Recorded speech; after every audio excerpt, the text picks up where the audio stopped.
नमस्ते मित्रों, मैं आपको बताऊंगा बहुत ही इम्पोर्टेंट वीडियो को शुरू से अंत तक ज़रूर देखना, क्योंकि मैं आपको अच्छे से अच्छी जानकारी दूंगा। मैं आपको बताऊंगा स्त्री की योनि में कितने छेद होते हैं।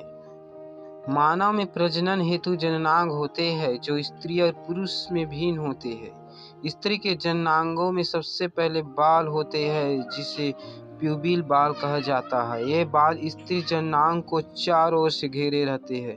ऊपर की तरफ एक अंग जो उल्टे आकार के वी आकार के होती है और भग्नाशय और भगसेप कहते हैं।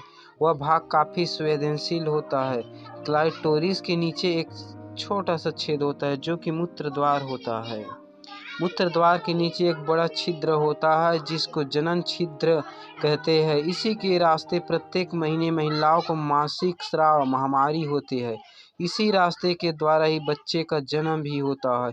इसकी दीवारें लचीली होती है जो बच्चे के जन्म समय फैल जाती है। इसके नीचे थोड़ी सी दूरी पर एक छिद्र होता है जिसे मल द्वार या मल निकास द्वार कहा जाता है।